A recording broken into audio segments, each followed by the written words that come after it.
হযরত ওমর যখন এই চিন্তা করতেছিলেন, নবীজি তার তেলাওয়াতের মধ্যে এক পর্যায়ে তিনি তেলাওয়াত করলেন, ইন্নাহু লাকাউলু রাসূলিন কারীম। নিশ্চয়ই এক বার্তাবাহকের বর্ণনা, এক সম্মানিত বার্তাবাহকের বর্ণনা। হযরত ওমর চিন্তা করলেন, আমি যে মনে করেছিলাম জেনের কথা, এটা তো তারই জবাব হলো যেটা জেনের কথা নয়, এটা এক মহান বার্তাবাহকের বর্ণনা। তাহলে জেনের কথা যদি না হয়, তাহলে এটা তো ঠিক যে মুহাম্মদ সাল্লাল্লাহু আলাইহি সাল্লাম ফাঁকে ফাঁকে তলে তলে নিজে কোন ফাঁকে যেন কবি হয়ে গেছে, নইলে মিলায় মিলায় বলেন কি করে।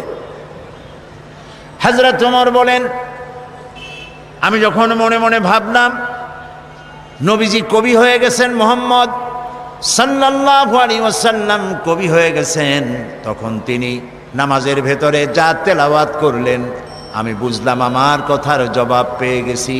তিনি পড়লেন, ওয়ামা হুয়া বিকাউলি শাইরিন কালিলাম মা তুমিনুন। না না না, এটা কোনো কবির কথা নয়, তোমরা খুব কমই বিশ্বাস স্থাপন করে থাকো। হযরত ওমর মনে মনে ভাবলেন, মনে করেছিলাম কবি, কিন্তু কবি না, গণক। তা না হলে আমার মনের কথা বুঝলো কেমনে? হযরত ওমর যখন মনে মনে ভাবলেন মুহাম্মদ সাল্লাল্লাহু আলাইহি সাল্লাম শুধু কবি নন, গণক হয়ে গেছেন, তিনি বলেন, এই চিন্তার সঙ্গে সঙ্গে তিনি পড়লেন, ওয়ালা বিকাউলি কাহিনিন কালিলাম মা তাযাক্কারুন। না না না, এটা কোনো গণকের কথা নয়, তোমরা খুব কমই উপদেশ গ্রহণ করে থাকো। হযরত ওমর বজ্রাহতের মতো হয়ে গেলেন। কি আশ্চর্য কথা! যা চিন্তা করি তার জবাব আসে নামাজের মধ্যে দিয়ে, কি সাংঘাতিক! এটা জেনের কথা নয়, এটা কবির কথা নয়, এটা গণকের কথা নয়, তবে এটা কি? হযরত ওমর বলেন, আমি যখন মনে মনে ভাবলাম তবে এটা কি, অমনি জবাব এলো, তিনি নামাজের ভিতরে পড়লেন, তানজিলাম মির রাব্বিল আলামিন। এটি মহান আল্লাহ রাব্বুল আলামিনের বাণী, যিনি তামাম জাহানের পালনেওয়ালা রব, তার কাছ থেকে নাজিলকৃত এটি কিতাব। সুবহানাল্লাহ। হযরত ওমর বললেন, আমার মনে হলো যেন ইসলাম তার নিজস্ব আসন আমার কলিজার মধ্যে গেড়ে বসতেছে। প্রিয় ভাই সব, কোরআন নাজিল হতে থাকলো, নবী করিম সাল্লাল্লাহু আলাইহি সাল্লাম মুখস্থ করতে লাগলেন, আর আল্লাহ তাআলা দুনিয়ার মানুষকে শুনিয়ে দিলেন, এই যে কোরআন, এ সবটা আল্লাহর বাণী। জোরে সোরে একবার বলেন তো, এটা কার বাণী? মানুষের যেন কোনো সন্দেহ না থাকে, এই জন্য রব্বুল আলামিন বলছেন, ওয়া মা ইয়ানতিকু আনিল হাওয়া ইন হুয়া ইল্লা ওয়াহিয়ুন ইউহা। আমার নবী কোরআনের ব্যাপারে যা বলেন সব আমার নাজিলকৃত কথা, আমার ওহী তিনি বলেন, নিজের থেকে বানায়া তিনি কিছুই বলেন না। দুনিয়ার মানুষকে কোরআন সম্পর্কে রব্বুল আলামিন গ্যারান্টি দিলেন, ওয়ালাউ তাকাওয়ালা আলাইনা বা'দাল আকাওয়িল। আমার নবী যদি নিজের থেকে কোনো একটি কথা বানায়া আমার নামে কোরআনের ভিতরে যদি চালায় দিতেন, আমি আমার নবীর ডান হাতকে চেপে ধরতাম, আর আমার নবীর কণ্ঠ নালিকে আমি আল্লাহ কেটে ফেলে দিতাম। একটি কথাও তিনি নিজের থেকে এর মধ্যে ঢুকান নাই। এর মধ্যে যত কথা, সব কথাগুলি কার? সবাই বলুন, আল্লাহ তাআলার বাণী দিয়ে ভরা। আল্লাহ তাআলা বলছেন, এর উপর থেকে, এর নিচের থেকে, এর ডান দিক থেকে, এর বাম দিক থেকে শয়তানের, বাতিলের প্রবেশের কোনো অধিকার নাই। মানুষের যেন কোনো সন্দেহ না থাকে, এই জন্য রব্বুল আলামিন বলছেন ওয়া মা ইয়ানতিকু আনিল হাওয়া ইন হুয়া ইল্লা ওয়াহয়ুন ইউহা। আমার নবী কোরআনের ব্যাপারে যা বলেন সব আমার নাজিলকৃত কথা, আমার ওহী তিনি বলেন, নিজের থেকে বানায়া তিনি কিছুই বলেন না। দুনিয়ার মানুষকে কোরআন সম্পর্কে রব্বুল আলামিন গ্যারান্টি দিলেন, ওয়ালাউ তাকাওয়ালা আলাইনা বা'দাল আকাওয়িল। আমার নবী যদি নিজের থেকে কোনো একটি কথা বানায়া আমার নামে কোরআনের ভিতরে যদি চালায় দিতেন, আমি আমার নবীর ডান হাতকে চেপে ধরতাম, আর আমার নবীর কণ্ঠ নালীকে আমি আল্লাহ কেটে ফেলে দিতাম। একটি কথাও তিনি নিজের থেকে এর মধ্যে ঢুকান নাই। এর মধ্যে যত কথা, সব কথাগুলি কার? সবাই বলুন, আল্লাহ তাআলার বাণী দিয়ে ভরা। আল্লাহ তাআলা বলছেন, এর উপর থেকে, এর নিচের থেকে, এর ডান দিক থেকে, এর বাম দিক থেকে শয়তানের, বাতিলের প্রবেশের কোনো অধিকার নাই। এটিকে হেফাজত করেছেন স্বয়ং আল্লাহ রাব্বুল আলামিন। কে হেফাজত করেছেন? আল্লাহ তাআলা নিজেই। এই জন্য কোরআন আল্লাহ নাজিল করেছেন, এই নাজিল করার জন্য একজন বিশ্বস্ত ফেরেশতাকে ব্যবহার করেছেন। সব ফেরেশতা আল্লাহর কাছে বিশ্বস্ত, যেহেতু ফেরেশতাদের এই মাজাল নাই, তাদের এই ক্ষমতাই নাই যে আল্লাহর হুকুমের বাইরে কোনো কাজ তারা করতে পারে। তাদের দায়িত্বই হচ্ছে আল্লাহর হুকুম মেনে নিজেদেরকে পরিচালিত করা, এর বাইরে কিচ্ছু করার কোনো গুঞ্জাইশ তাদের নাই। কিন্তু এই ফেরেশতাদের মধ্য থেকে একজন ফেরেশতাকে আল্লাহ বেছে নিলেন, যাকে আল্লাহ তাআলা বললেন শাদীদুল কুওয়া, যাকে বললেন রূহুল আমিন। আমরা তাকে কি নামে চিনি? মাশাআল্লাহ, আপনারা সবাই জানেন তার নাম হযরতে জিবরাইল আলাইহিস সালাম। তিনি হলেন আল্লাহ তাআলার জেনুইন, অথেন্টিক, স্পেশাল মেসেঞ্জার। সমস্ত নবীর কাছে এই ওহী পাঠাবার জন্য আল্লাহ তাকে ব্যবহার করেছেন। এই কোরআন সবটা হলো ওহী। এই কোরআনের মধ্যে সবটা কি?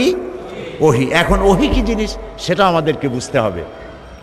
ওহী শব্দের অর্থ হলো ইশারা করা, কোনো জিনিসের ভাব উদ্রেক করে দেওয়া, মনের মধ্যে কোনো ভাবের উদ্রেক করে দেওয়া, ইশারা করে দেওয়া।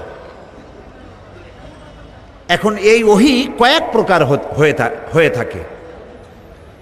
এই ওহীর কথা কোরআন শরীফে বলা হয়েছে, মৌমাছির কাছেও আল্লাহ ওহী করেছেন, আবার মুসা আলাইহিস সালামের মায়ের কাছেও ওহী করেছেন। তো মৌমাছির কাছে যে ওহী আল্লাহ করেছেন, সেখানে কি জিবরাইল এসেছিল? মুসা আলাইহিস সালামের মায়ের কাছে যখন ওহী করেছিলেন, তখন কি জিবরাইল এসেছিলেন? ওই ওহী কি ধরনের? আর নবীদের কাছে যখন ওহী হয়, সেই ওহী বা কি ধরনের? আসুন কোরআন থেকেই জানি। মৌমাছি সম্পর্কে আল্লাহ তাআলা বলেন, ওয়া আওহা রাব্বুকা ইলান নাহলি আনিত্তাখিযি মিনাল জিবালি বুয়ুতা। তোমার রব মধুমক্ষিকাকে ওহী করে যে পাহাড়ে, বিল্ডিংয়ে, গাছে বাসা বানাও, ঘর বানাও, মৌচাক বানাও। এই যে ওহী করলেন, এখানে জিবরাইল আসে নাই। বিষয়টা হলো মৌমাছির মনের মধ্যে, মৌমাছির মন আছে কিনা? মন আছে কিনা? প্রত্যেক প্রাণীরই মন আছে। ওর মনের মধ্যে, ওর চিন্তার মধ্যে ভাবের উদ্রেক করে দিয়েছেন আল্লাহ তাআলা।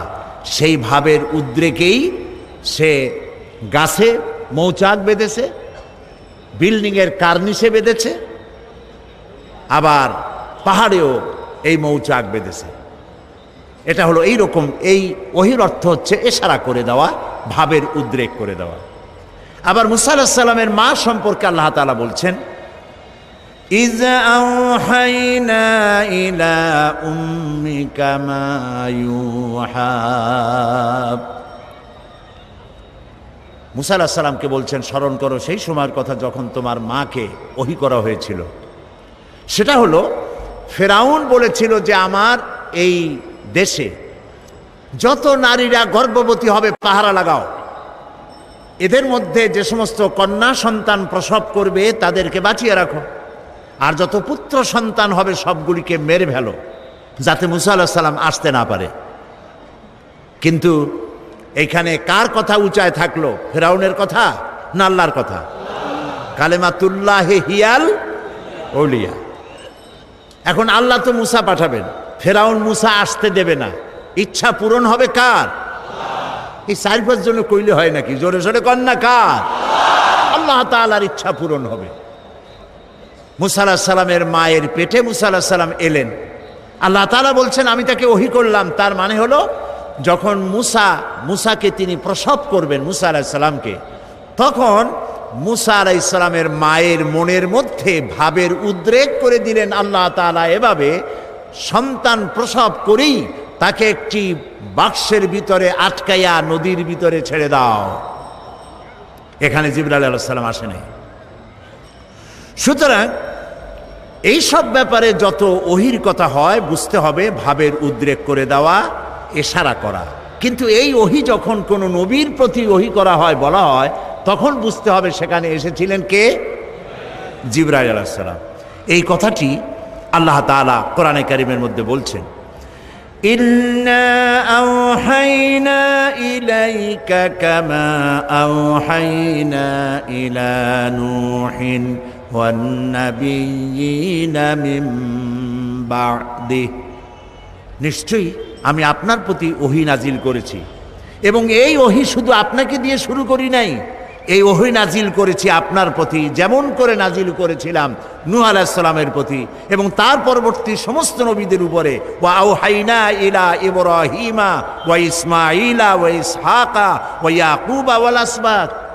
এবং এইভাবে করে ইব্রাহিম, ইসমাঈল, ইসহাক, ইয়াকুব আলাইহিমুস সালাম এবং তার আওলাদদের প্রতি যত নবী হয়েছে প্রত্যেক নবীর কাছে আমি ওহী পাঠাইছি জিবরাইলের মাধ্যমে। আচ্ছা, জিবরাইলকে না দিয়া আল্লাহ তাআলা নিজে বললে অসুবিধা কি হইতো? প্রশ্ন উঠতে পারে। সে প্রশ্নের জবাব আল্লাহ দিচ্ছেন, ওয়ামা কানা লিবাশারিন আন ইউকাল্লিমাহুল্লাহু ইল্লা ওয়াহিয়ান আও মিন ওয়ারাই হিজাবিন আও ইউরসিলা রাসূলান ফায়ুহি বিইذনিহি মা ইয়াশা। আল্লাহ তাআলা বলেন এটা কখনোই সম্ভব নয় যে আল্লাহ রাব্বুল আলামিন কোন মানুষের মুখোমুখি হয়ে, কোন মানুষের সামনাসামনি হয়ে তিনি কথা বলবেন, এটা আদৌ সম্ভব নয়। আল্লাহ তাআলা কোন মানুষের সামনাসামনি কথা বলবেন, এটা আদৌ সম্ভব নয়। কারণ আল্লাহ তাআলা বলেছেন লা তুদরিকুহুল আবসার, কোন দৃষ্টি শক্তি আমাকে তার দৃষ্টির সীমার ভেতরে পরিব্যাপ্ত করতে পারবে না। সুবহানাল্লাহ কইতে ইচ্ছা করে না?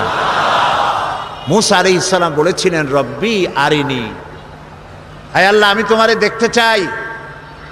আল্লাহ তাআলা সাফ একটি জবাব দিয়েছেন, লান তারানি, কখনো দেখতে পারবে না। মুসা আলাইহিস সালাম খুব আদুরে নবী ছিলেন, বেশি আদরের ছিলেন। তিনি যখন বেশি বেশি দেখতে চাইলেন, আল্লাহ তাআলা বললেন তাহলে একটি পরীক্ষা হোক, টেস্ট হোক, দেখতে পারবা কিনা তার একটা টেস্ট হতে হবে। আল্লাহ তাআলা তার সম্মুখ থেকে ৭০,০০০ পর্দা ভেতর দিয়ে সামান্য নূরের তাজাল্লি নিক্ষেপ করলেন পাহাড়ের প্রতি, ডাইরেক্ট। তিনি তো দেখতে পারবেনই না, পাহাড়ের উপরে নূর ফেলেছেন, সেই নূরকে তিনি বরদাস্ত করতে পারেন নাই। মুসা আলাইহিস সালাম বেহুশ হয়ে জমিনে পড়ে গিয়েছেন। এখানে মুসা আলাইহিস সালাম আর মুহাম্মদ সাল্লাল্লাহু আলাইহি সাল্লামের মধ্যে পার্থক্য হচ্ছে এই, মুসা আলাইহিস সালাম পাহাড়ের প্রতি পড়া নূরকে সহ্য করতে পারেন নাই, বেহুশ হয়ে পড়েছেন। কিন্তু মেরাজে নবী করিম সাল্লাল্লাহু আলাইহি সাল্লাম নূর দেখেছেন আর বেহুশ হয়ে পড়েন নাই। আল্লাহ তাআলা কোরআন শরীফে এটা বলেছেন। অন্য কোনো সময় সুযোগ পেলে তখন সেই কাহিনী শোনানো যাবে কোরআনে কারীম থেকে।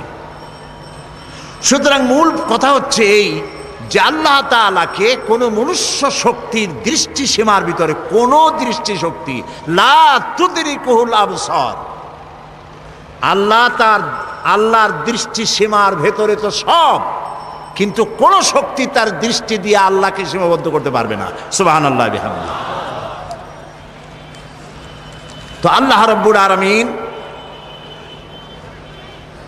মানুষের সঙ্গে যেহেতু তিনি কথা সরাসরি বলবেন না, কথা বলতে গেলে তিনি মিওয়ারায়ে হিজাব, পর্দার আড়াল থেকে বলেন, নতুবা তিনি জিবরাইলের মাধ্যমে, ফেরেশতার মাধ্যমে কথা বলেন।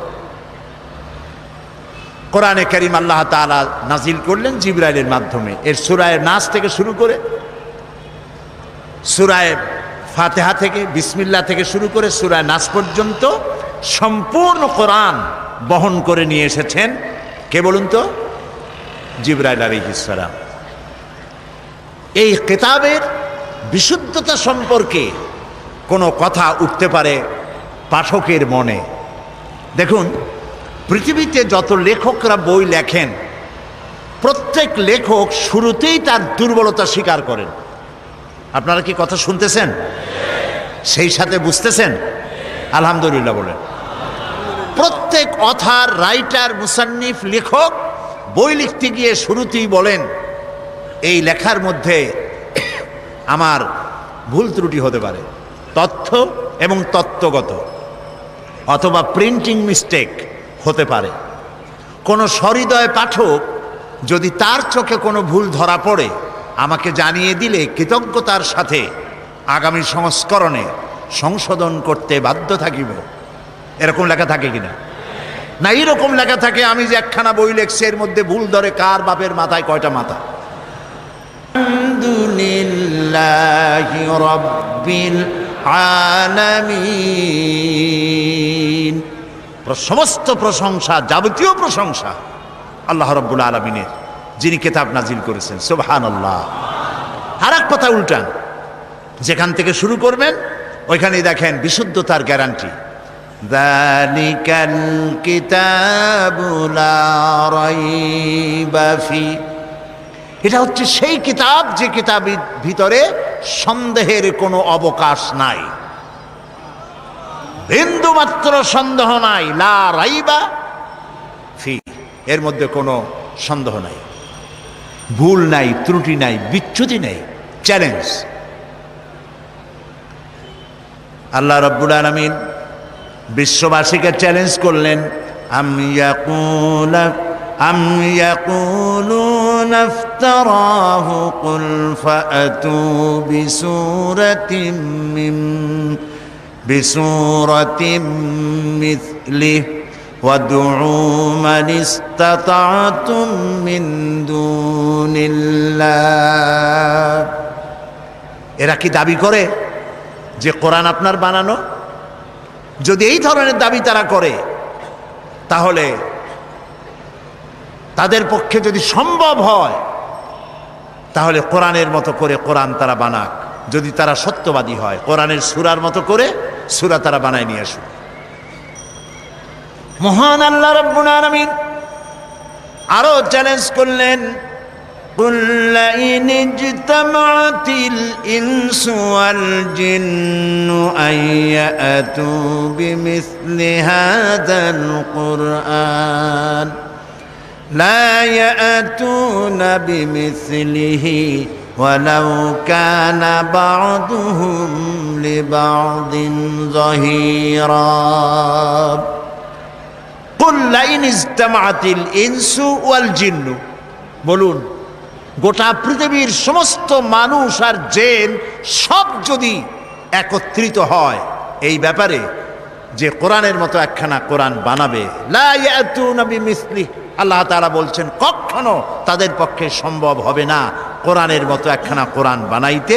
ওয়ালাউ কানা বা'দুহুম লিবাদিন জহিরা, যদি তারা পরস্পরকে সাহায্য সহযোগিতা, জেনেরা যদি মানুষেরা করে, মানুষেরা যদি জেনেরা করে, কিয়ামত পর্যন্ত যদি প্রচেষ্টা চালায়, কোরআনের মতো একখানা কিতাব বানাইতে পারবে। এটা কি সোজা চ্যালেঞ্জ না কঠিন চ্যালেঞ্জ? এই কঠিন চ্যালেঞ্জের মোকাবেলা কেউ কি করতে পেরেছে? আল্লাহ রাব্বুল আলামিন একটি সূরা অথবা 10টি সূরা অথবা কোরআনের মতো কোরআন বানাবার চ্যালেঞ্জ করে সর্বশেষ আরো একটি চ্যালেঞ্জ করলেন, ইন কুনতুম ফি রাইবিম মিম্মা নাযালনা আলা আবদিনা ফাআতু বিসূরাতিন মিন মিসলিহি وادعوا شهداءكم من دون الله إن كنتم صادقين إن كنتم في ريب مما نزلنا على عبدنا আমার বান্দার উপর যে কিতাব নাজিল করেছি যদি তোমাদের সন্দেহ হয় যেটা বান্দার বানানো, মানুষের বানানো, ফাতু বিসূরাতিন, তাহলে কোরআন শরীফের ছোট্ট একটি সূরার মতো সূরা বানাও। চ্যালেঞ্জের ধরনটা দেখুন। আল্লাহ তাআলা বললেন না যদি পারো সূরা বাকারার মতো একটা সূরা বানাও, সূরা আনআমের মতো, মায়েদার মতো, আরাফের মতো একটা সূরা বানাও না। ফাতু বিসূরাতিন, ক্ষুদ্র কনিষ্ঠ যে সূরাটি আছে কোরআন শরীফের ওই রকম একটি সূরা পারলে বানাও, এবং আল্লাহবাদে যত সাহায্যকারী আছে তাদের সাহায্য গ্রহণ করো। আজ পর্যন্ত এই চ্যালেঞ্জের মোকাবেলা কেউ করতে বলেন পারে নাই। আল্লাহকে তো মানুষ অস্বীকার করে না, অস্বীকার বলে না যে আল্লাহ নাই, দেয়ার ইজ নো গড বলে না, স্রষ্টা বলতে কেউ নাই বলে না। এরকম পাগল ছাগল দুনিয়ায় আছে যারা বলে স্রষ্টা বলতে কেউ নাই বলে, কিন্তু এ কথা কেউ বলে না যে কোরআন শরীফ এটা মানুষের বানানো, এটা বলে না কেউ। আপনারা শুনছেন নাকি কেউ বলেছে কোরআন মানুষের বানানো? বলে না। কেন বলে না? কারণ হলো এরা জাতে মাতাল হলেও তালে ঠিক আছে। ওদের চিন্তা যে যদি বলি এটা মানুষের বানানো তাহলে যারা শুনবে তারা এসে পাড়ায় ধরবে, বলবে বেটা তুইও তো মানুষ, পারলে বানা কোরআন শরীফ একটু দেখা। মুসাইলামা কাযযাব নবুয়তের দাবি করলো আর তাকে চেপে ধরলো উম্মতেরা। উম্মত তো কিছু পাইয়েই গেছিল, তাকে চেপে ধরা হলো যে নবী হইলেন তাই এতদিন নবী হয়েছেন, একটা সূরা আমরা পাইলাম না, এটা কেমন কথা? মুহাম্মদ সাল্লাল্লাহু আলাইহি সাল্লামের উপরে এত সূরা আসে নিয়ে কুলাইতে পারেন আর আপনি একটাও দিতে পারলেন না। সে কয় যে দেখো আমি কেবল না নবী হইলাম, জিবরাইল একটু আসবে তো আসতে দাও। তো ধীরে ধীরে একদিন বলল যে হ্যাঁ আমার কাছে এবার একটা সূরা দিয়ে গেছে, গভীর রাত্রে জিবরাইল আসছিল, সূরাটা দিয়ে গেছে। কি সূরা? কয় যে ভালো সূরা। তো শুনান আমাদেরকে। সবাই আগ্রহ নিয়ে বসে আছে কি একখান সূরা শুনাইবে। তো শুনাইলো ইন্না আ'তাইনাকাল আকআক ফাসাল্লি লিরাব্বিকা ওয়াজআক ইন্না শানিয়াকা হুয়াল আবলাহ। উম্মতেরা কয় কি সাংঘাতিক সূরা, পড়লে তো কাইসে মরে যাব। আরে ওর অর্থ কত বেকায়দা, এটা কোনো অর্থ হইল? ইন্না আ'তাইনাকাল আকআক, আমি তোমাকে হুতুম পেঁচা দান করছি। নবীও যে কায়দার, পাখিও সেই কায়দার। ফাসাল্লি লিরাব্বিকা ওয়াজআক, অতএব তুমি তোমার রবের উদ্দেশ্যে চিৎকার মারো। ইন্না শানিয়াকা হুয়াল আবলাক, কারণ তোমার শত্রুরা হবে সাদা এবং কালো রঙের। পৃথিবী সূর্য তো পশ্চিম দিক থেকে উদয় হবে, কিন্তু কোরআন শরীফের মতো একটি সূরা তো দূরের কথা, একটি ছোট্ট সূরাও কেউ তৈরি করতে পারবে না। এবার জোরে সোরে বলেন সুবহানাল্লাহ। এটার নাম হচ্ছে কোরআন শরীফ। এটার নাম কি? কোরআন শরীফ। এই কোরআন হচ্ছে চিরন্তন শাশ্বত এক বিশাল মুজিজা। সুবহানাল্লাহ বলতে ইচ্ছে করে না ভাই? কোরআন কি মুজিজা। এই পৃথিবীতে আল্লাহ রাব্বুল আলামিন যত নবী পাঠিয়েছেন সমস্ত নবীদের কি উন্নত মানের চরিত্র দিয়েছেন, আর মুজিজা দিয়েছেন, ওহী দিয়েছেন। সব নবীদেরকে কম বেশি মুজিজা দেওয়া হয়েছে। মুজিজা যারা পেলেন মারা যাওয়ার সঙ্গে সঙ্গে মুজিজা শেষ হয়ে গেল, মুজিজার কার্যকারিতা আর রইল না।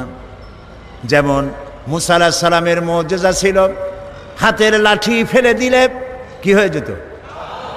মুসা আলাইহিস সালাম ইন্তেকাল করেছেন, লাঠিখানা কবরে নিয়ে যান নাই। উম্মতেরা হাজারো চেষ্টা করে 1 সেকেন্ডের জন্য 1 বিগত একটা সাপ বানাইতে পারে নাই। দাউদ আলাইহিস সালামের মুজিজা ছিল তার গলার আওয়াজ, এত সুন্দর আওয়াজ তাকে আল্লাহ রাব্বুল আলামিন দান করেছিলেন।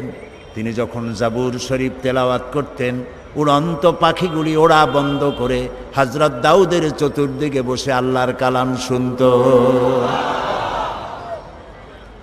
লোহা ধরে চাপ দিলে পরে পানি হয়ে হাতের কর দিয়া গলে গলে পড়ে যেত।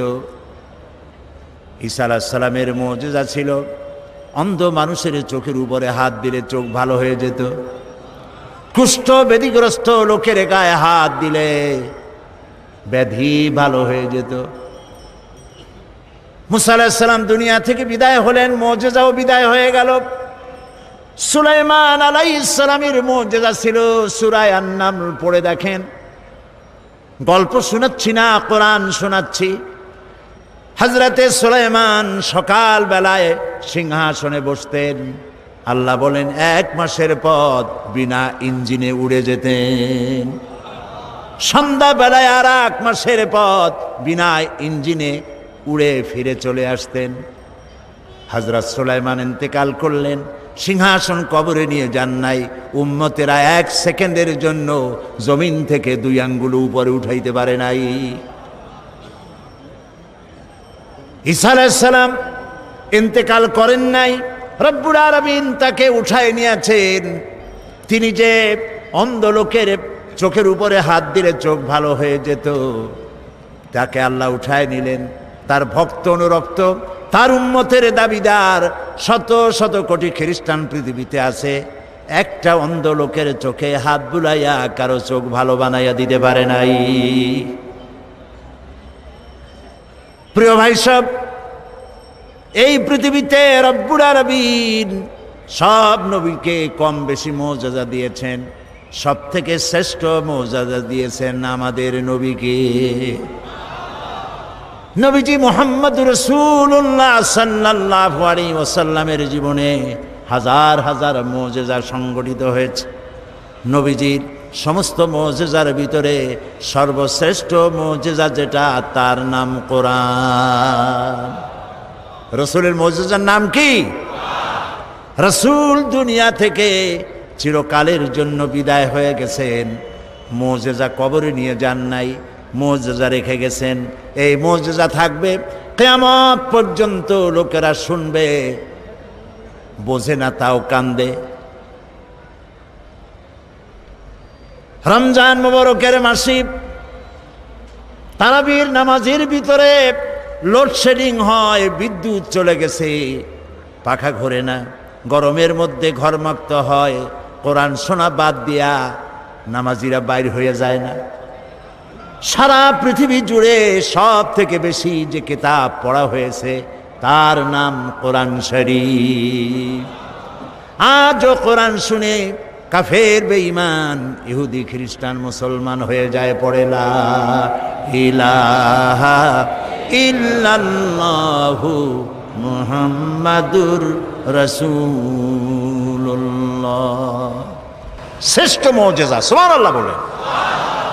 সারা বিশ্বের চিরবিস্ময় এই কোরআনকে আল্লাহ রাব্বুল আলামিন নাজিল করে হেফাজতের ব্যবস্থা করেছেন।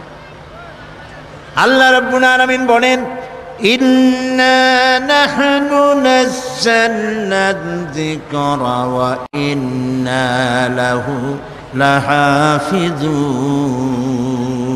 কোরআন নাজিল করেছি আমি আল্লাহ, আর এর সংরক্ষণের সবটুকুন দায়িত্ব আমি গ্রহণ করেছি। কোরআন হেফাজতের দায়িত্ব কার? আল্লাহ হেফাজত করছে। মানুষের সিনার ভিতরে এটাকে বদ্ধমূল করে দিয়েছেন। আল্লাহু আকবার।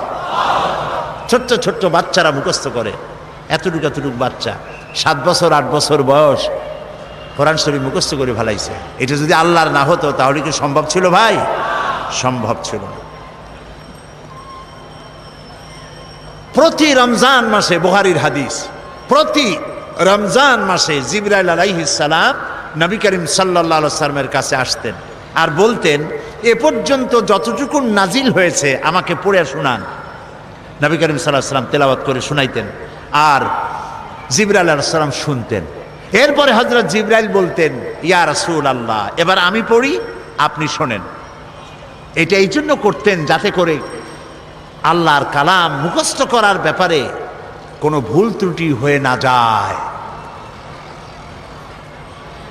দেখেন না, রমজান মাস আসার আগে হাফেজ সাহেবরা একজন আরেকজনের শুনাইতে থাকে যাতে ইয়াদে কোনো রকম সর্বনাশ না হয়, 3 পারা দিয়ে 7 পারায় না ঢোকে, 9 পারা দিয়ে 13 পারায় না যায়। এই জন্য হাফেজ 2 জন রাখা লাগে মসজিদে, যেহেতু পিছনে তো আপনারা বুঝবেন না যে কোন জায়গাতে কোন সর্বনাশ হয়ে গেল। ঠিক কিনা বলেন?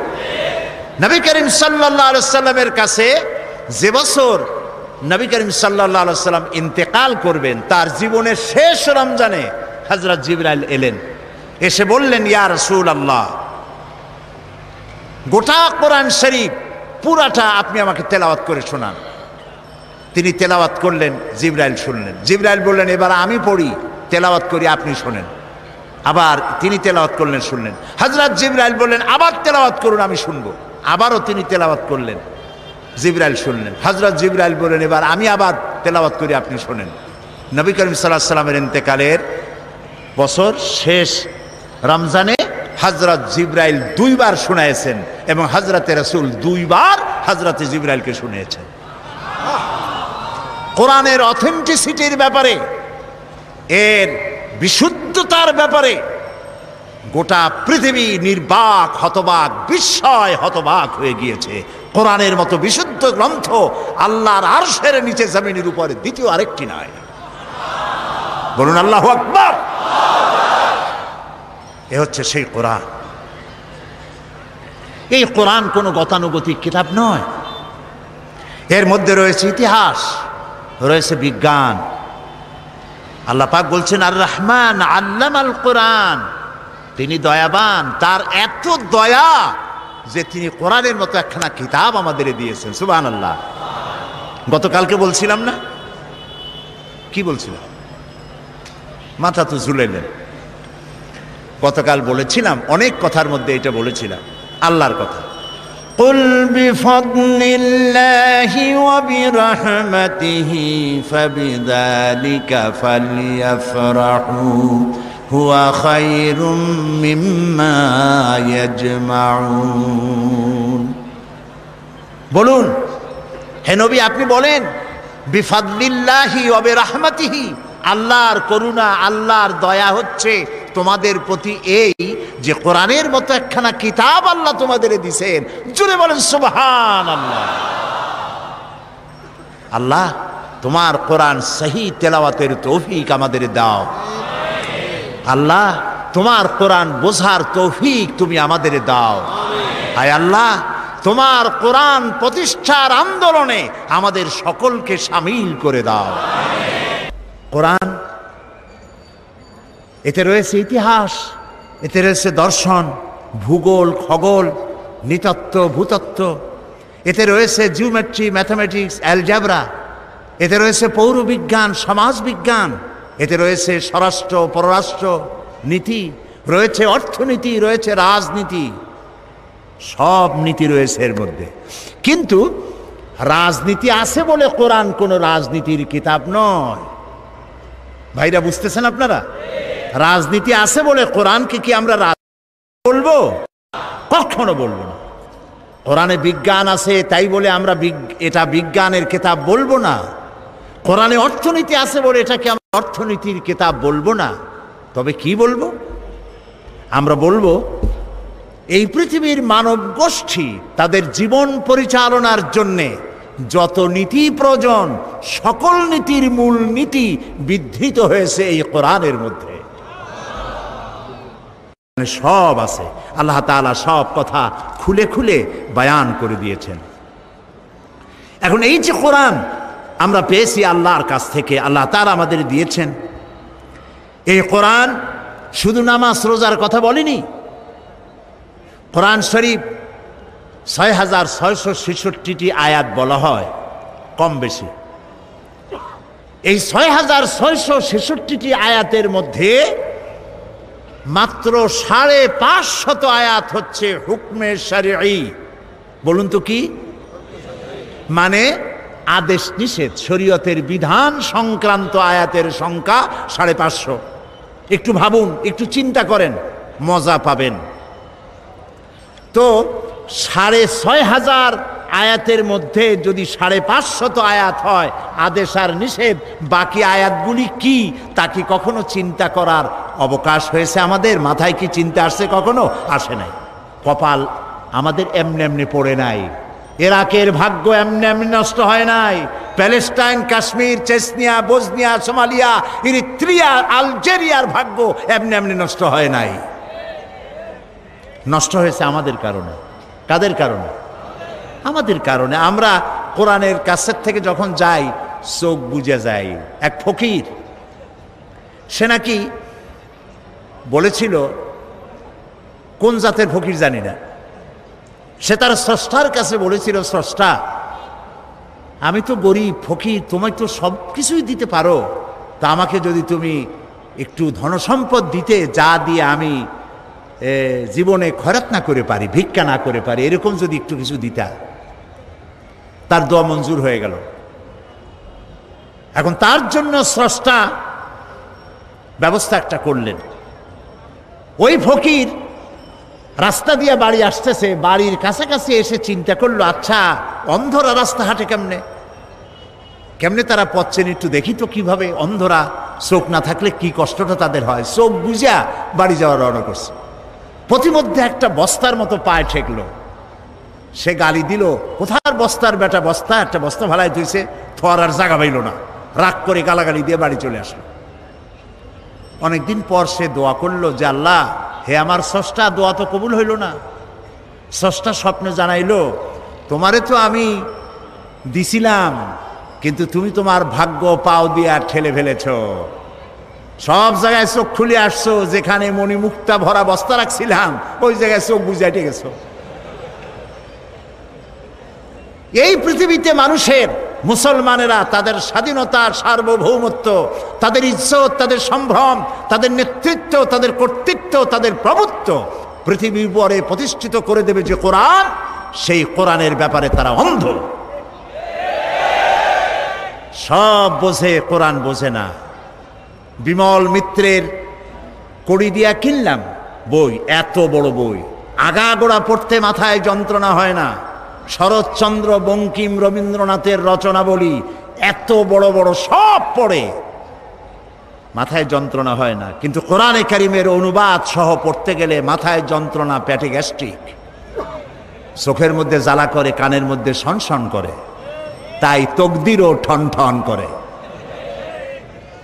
এই তকদিরকে যদি আমরা তকদির খুলতে চাই, ভাগ্য বদলাতে চাই, এই কোরআনের বিকল্প আকাশের নিচে জমিনের উপরে কিচ্ছু নাই।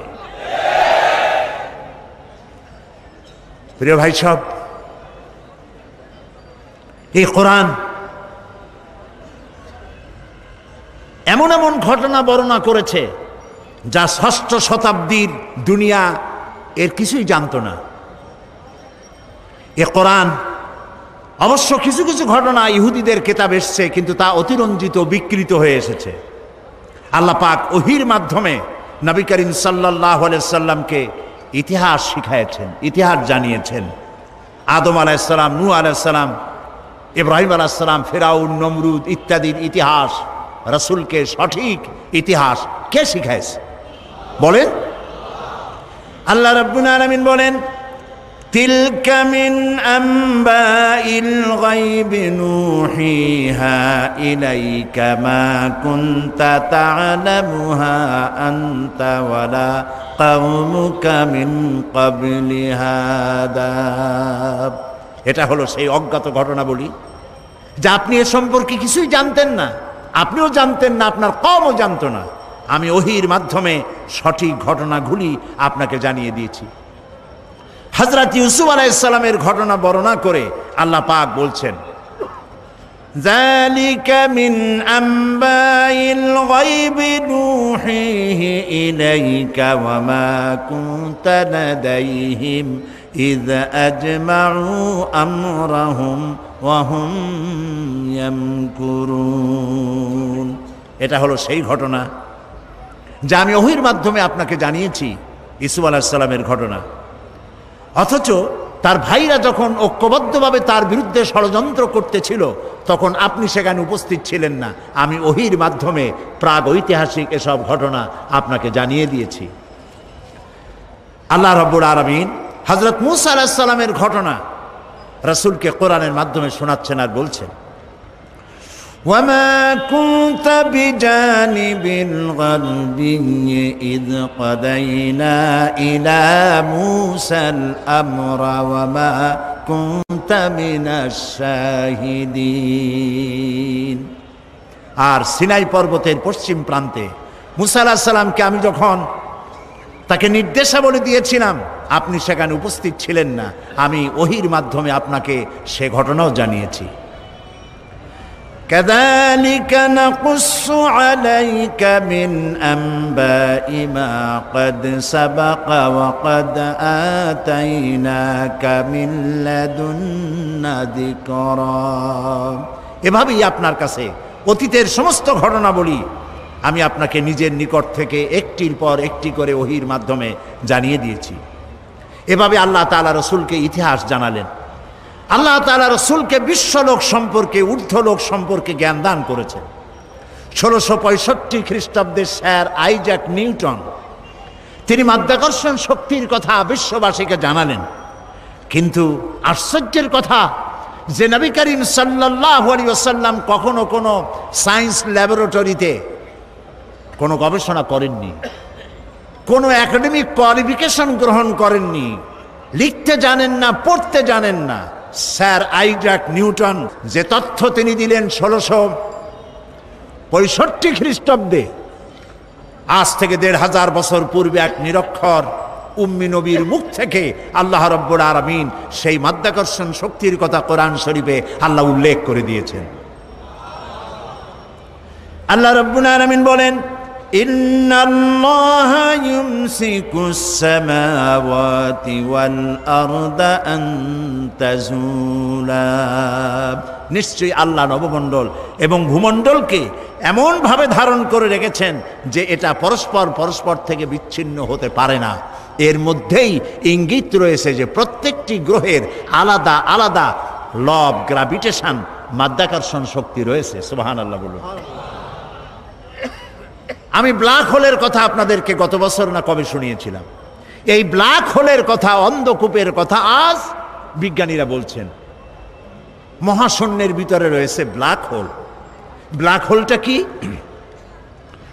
একথা আমি আপনাদের সামনে আলোচনা করেছিলাম যে সূর্য হচ্ছে পৃথিবীর চাইতে 13 লক্ষ গুণ বড়,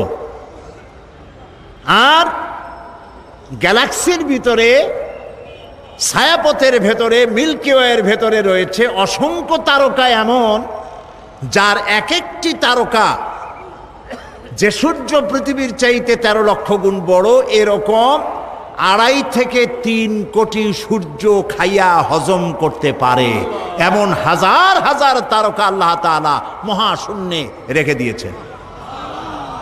বিজ্ঞানীরা মনে করেছিল এইটাই সব থেকে বড়, মহাশূন্যের থেকে বড় আর কিছু নাই। পরবর্তী সময় বিজ্ঞানীরা দেখলো যে না, ওর থেকেও বড় জিনিস আছে। সেটা কি? সেটা হলো ব্ল্যাক হোল, অন্ধকূপ।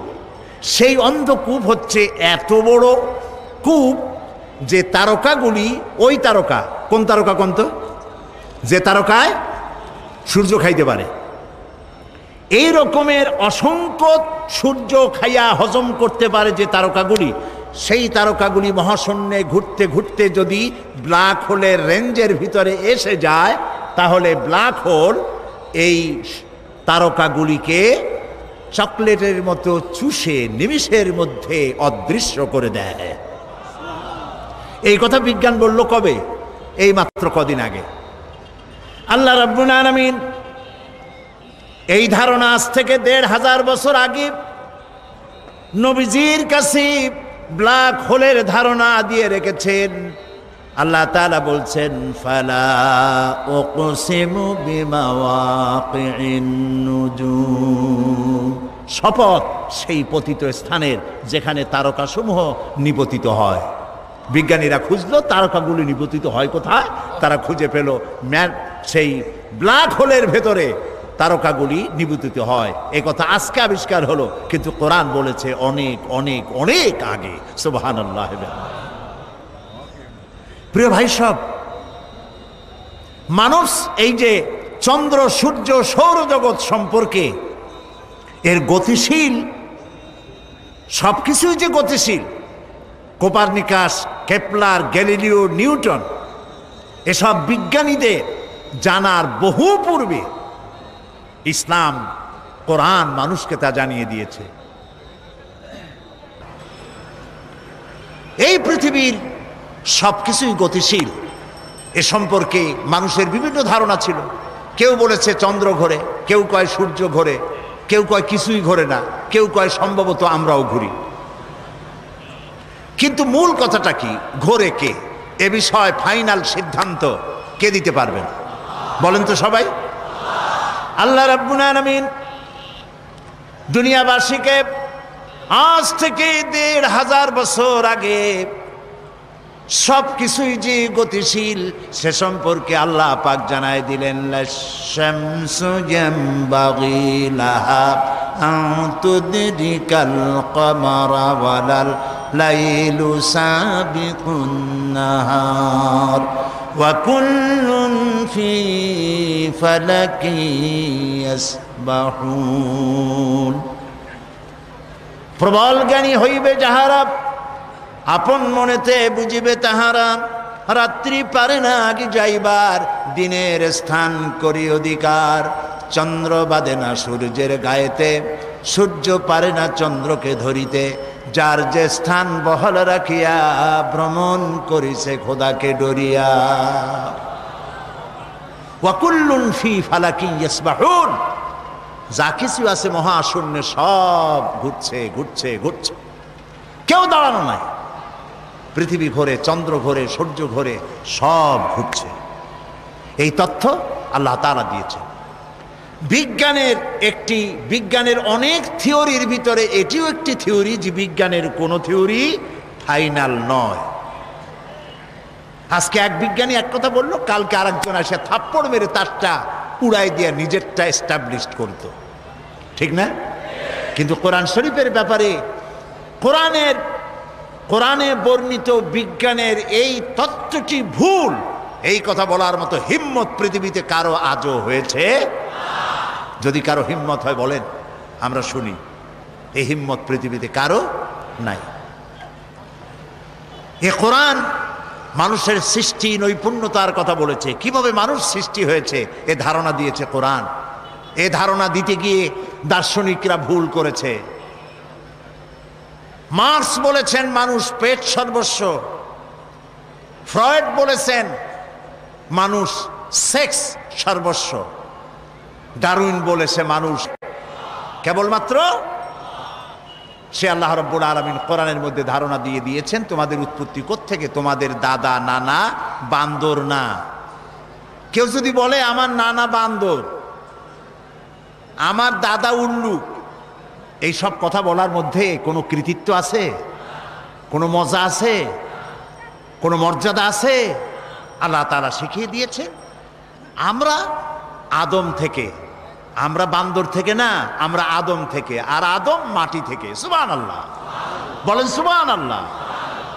প্রিয় ভাই সব, কোরআন এ সব কথায় বৈজ্ঞানিক তত্ত্বগুলি আল্লাহ তাআলা কোরআনের মধ্যে স্পষ্ট করে মানব গোষ্ঠীকে জানিয়ে দিয়েছে।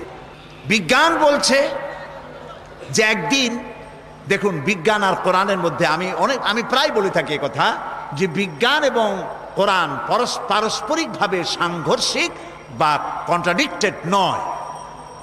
যেখানে কন্ট্রাডিকশন সৃষ্টি হয় সেখানে প্রাধান্য দিতে হবে কাকে? কোরআনকে। তবে একথা আমি স্বীকার করি, বিজ্ঞানের আবিষ্কার যত বাড়বে কোরআন বোঝা মানুষের জন্য তত সহজ হবে। এখন বিজ্ঞান বলছে যে চন্দ্র সূর্য একদিন এর উত্তাপ হারিয়ে ফেলবে এবং চাঁদে কোনো আলো থাকবে না, সূর্যে কোনো আলো থাকবে না, এমন এক সময় আসবে। কে বলল? বিজ্ঞান বলল। বিজ্ঞানের আজকের এই বক্তব্য ১৫০০ বছর আগে আল্লাহ রাব্বুল আলামিন কোরআনে কারীমের মাধ্যমে নবীজিকে জানায় দিয়েছেন, ইয়াসআলু আইয়ানা ইয়াউমুল কিয়ামা ফাইদা বারিকাল বাসার ওয়া খাসাফাল কামার ওয়া জুমিআশ শামসু ওয়াল কামার। আল্লাহ তাআলা বলেন, এরা রাসূলকে জিজ্ঞেস করে যে কিয়ামত কবে হবে। আল্লাহ তাআলা বলেন, নবীজি আপনি বলে দেন যেদিন মানুষ তার দৃষ্টি শক্তি ঝলসে যাবে আর চাঁদে কোনো আলো থাকবে না, সূর্যেরও একই অবস্থা হয়ে যাবে। চাঁদ এবং সূর্যের আলো থাকবে না, এই কথা আজকে বলতেছে বিজ্ঞানীরা, কিন্তু আল্লাহ তাআলা ১৫০০ বছর আগে কোরআনে কথা বলে রেখেছেন। ইযাস শামসু কুবিরাত ওয়া ইযান নুজুমুন কাদারাত ওয়া ইযাল জিবালু সুজ্জিরাত। যেদিন সূর্যে কোনো আলো থাকবে না, নক্ষত্রগুলো স্থানচ্যুত হয়ে যাবে আর পাহাড়গুলো সরে যাবে। কিয়ামতের কথা জিজ্ঞাসা করা হলে পরে আল্লাহ রাব্বুল আলামিন এ জবাব দিয়া দিলেন, সূর্যেও আলো থাকবে না, চাঁদেও আলো থাকবে না, সব কিছু শেষ হয়ে যাবে। এবং বিজ্ঞানীদের মতে সমস্ত প্রক্রিয়া একদিন বন্ধ হয়ে যাবে। এই প্রকৃতি, এই সূর্য চন্দ্রের চলাচল, এই সমুদ্র মহাসমুদ্রের জোয়ার ভাটা, এই পৃথিবীর চলমান সভ্যতা, এর সব কিছু একদিন শেষ হয়ে যাবে, বিজ্ঞানীরা বলছে। কিন্তু এই সব বক্তব্য আজ তারা বলছে বা কিছুদিন আগে বলছে।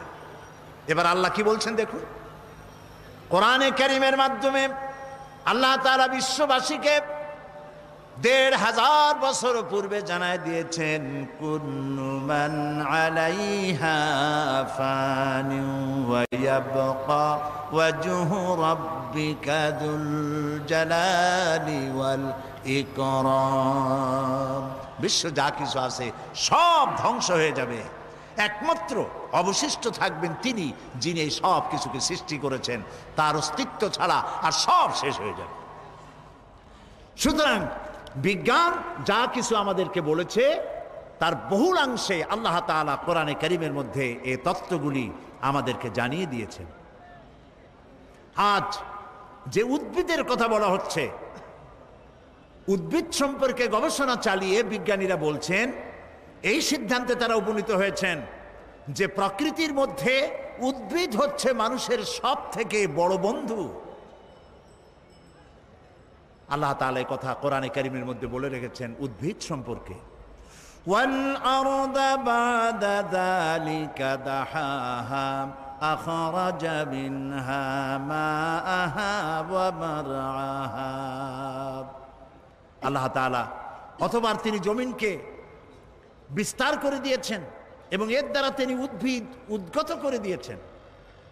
গাছের চারা হলো এই যে গাছগুলি, গাছ আমাদের বন্ধু। গাছ আমাদের কি বলেন সবাই?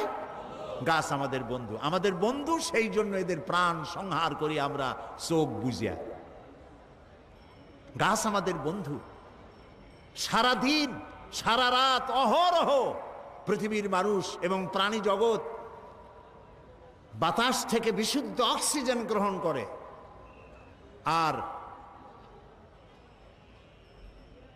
নাক থেকে সবগুলিকে কার্বন ডাই অক্সাইড করে বের করে দেয়।